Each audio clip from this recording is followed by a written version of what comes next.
Hi mga sisala, good morning. So ayan, pupunta ako ng supermarket. Kasi 1 week hindi ako nag-supermarket. So ngayon, first day of a week dito, Sunday. Pupunta ako ng supermarket. Pero konti lang naman pamimilihin ko. Kaya ang dala ko is itong maliit lang na.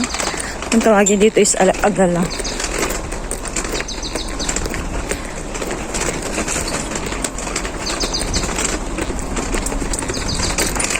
So, ano pa lang ngayon, 9:30. Maga akong umalis gawa ng para hindi ganun kadami yung tao.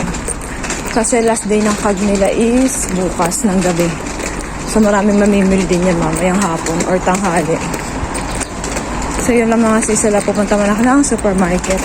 A few moments later. Ngayon, nandito na ako sa supermarket. So, pag Vesak, makikita nyo dito itong mga ganyan. May mga takip yung mga ibang pagkain dito. Yan yung mga bawal kapag Vesak. Yan, like this. Mga nakatakip. Ibig sabihin yan, hindi siya allow kainin or gamitin kapag Vesak. Pag Passover. So, yan yung mga hari ng ano. Pero itong kanin pwede siya. Basta hindi daw sa Morocay. Pero sa Morocay bawal yan. So, yan yung mga marami dito pada ano. Basta mga nakatakip is mga bawal siyang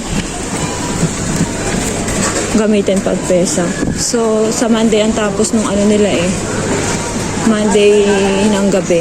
Yung last ng ano ng Passover nila. Kapila na ako sa counter. So, ito lang yung pinamili ko. Medyo madami din tao.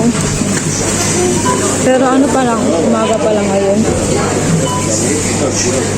So, yung mga sisila pauwi na ako. So, medyo may init na. Kaya ako ay ito yung aking umbrella. So, nag-umbrella ang ulay. So, mga sisila, pang pinamili ni Ima, ang pinapabili niya sa kanya as ano lang, 9 item. Kaso nagdagdag ako ng 3 item. Tapos mabigat pa yung nadagdag ko. Naalala ko kasi wala nang downy. Wala nang sabon sa kamay. Tapos wala nang sabon dun sa lababo. So, yun, dinadagdagan ko. Eh, ang dala kong lagayan is itong pang ano lang, yung pang maunti alang pamilihan. Tapos ngayon ito, tinutulak ko, aba, ang bigat.